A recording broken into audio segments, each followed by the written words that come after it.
Қазақстан қара жамылды, шындықтың шырақшысы аңыз адам, қаһарман қазақ дауылпаз ақын Мұхтар Шаханов өмірден өтті. Сұрақ біреу, ол тек ақын беді, әлде тұтас дәуірдің үні ме еді? Мен үшін Мұхтар Шаханов жай ғана қаламгер, әдебиетші емес, ол қазақтың рухани иммунитеті. Соғыс болып жатқан 1942 жылы дүниеге келген ол өзінің бүкіл өмірін бір ғана майданға арнады, шындық үшін күреске, рухани майданға. Ол поэзияны жай жазған жоқ, ол оны қару ретінде қолданды. Оның өлеңдері жүректі жұбататын емес, керісінше оятатын жырлар болды.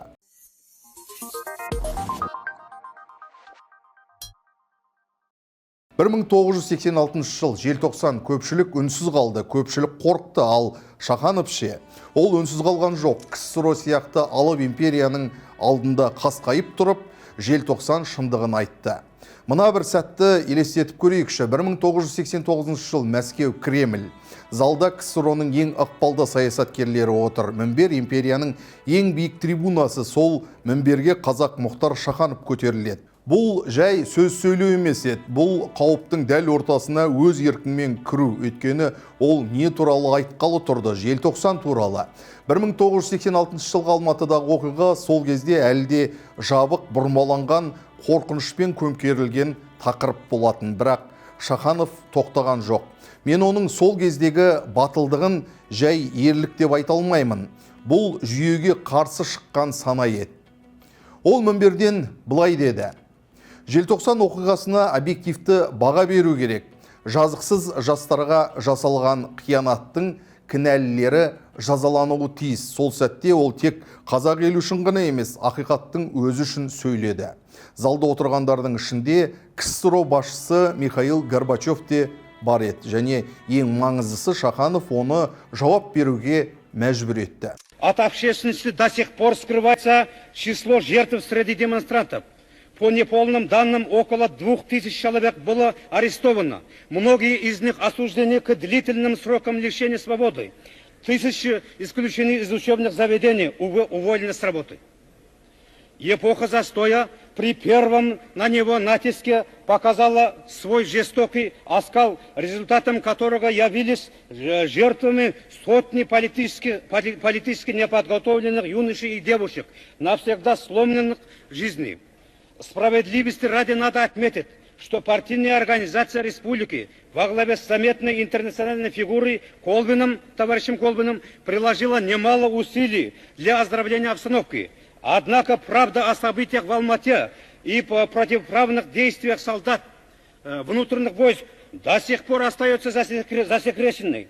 Поэтому у нас имеет место разные нездоровые слухи, которые бросают тень на дружбу народов и являются источником некоторой национальной неприязни.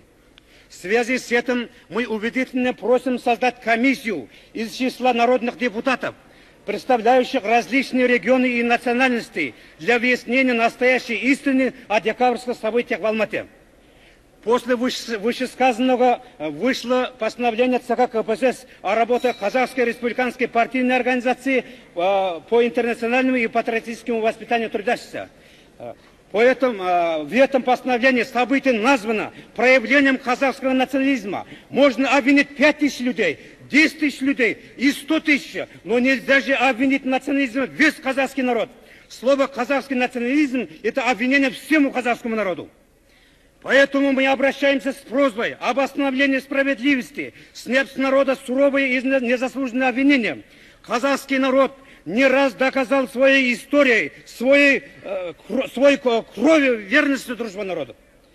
Скоро намечается пленум ЦК КПСС по межнациональным проблемам. Многие заинтересованные народные депутаты не смогут участвовать на этом форуме, так как они не являются членами ЦК. Поэтому группа казахстанских депутатов предлагает до пленума именно на нашем съезде мы должны принять декрет о статусе государственного языка коренной национальности союзных автономных республик, автономных областей, национальных округов и малых народностей, а также решить очень обострившийся вопрос о судьбе советских турок и крымских татар, которые до сих пор чувствуют себя изгнанными в своей стране. Позвольте передать президиум сейчас требования избирателей, в том числе письма съезду, подписанные известными писателями, учеными и молодежью республики. Спасибо за внимание.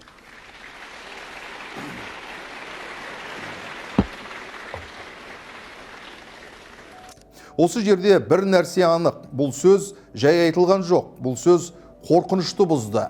Сол күннен бастап желтоқсан туралы үнсіздік қабырғасы сөгіле бастады. Нәтижесінде не болды? Депутаттық комиссия құрылды, оқиғаға ресми тергеу басталды, шындыққа жол ашылды. Ал Шаханов ше, ол халықтың санасында желтоқсанның нөмірі бірінші қорғаушысы болып қалды. Мен кейде ойлаймын, егер сол күні сол мінберге Шаханов шықпағанда, біз желтоқсан ақиқатын бүгін қалай білер едік? Мүмкін ол әлі де бұрмаланған тарих болып қала берер ме еді? Бұл жай батылдық емес еді, бұл азаматтық ерлік. Сол кезде шындықты айту мансаптан айырылу ғана емес, еркіндіктен айырылу қауіп еді. Бірақ ол өз таңдауын жасады. Үнсіз қауіпсіз өмірде емес, қауіпті шындықты таңдап алды. Шаханов шырылдап жүріп қозғаған тағы бір түйткілді дүние Арал мәселесі.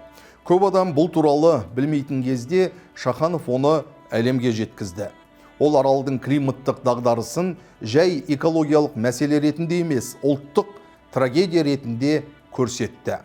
Табиғатты жоғалту, ұлтты жоғалту деді ол. Бұл проблема әлі де өзекті. Шахановтың поэзиясы ерекше, ол әдемілік үшін жазған жоқ, ол шындық үшін жазды. Мысалы, оның жігерлендіру атты өлеңі жай мотивация емес, бұл өмірдің философиясы. Өмірдің барлық сәтсіздіктері бақытсыздық емес дейді ақын.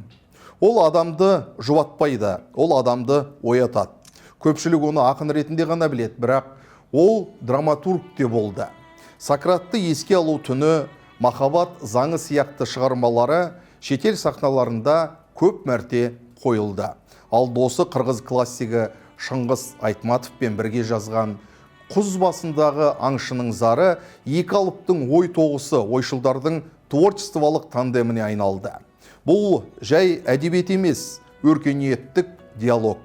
Шаханов ешқашан ыңғайлы адам болған жоқ. Ол билікке де, қоғамға да жағымпазданған жоқ.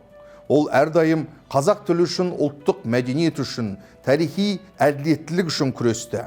Оның басты қағидасы шындықтан биік шың жоқ. Енді жас ұрпаққа Шаханов неге керек деген сауал туады.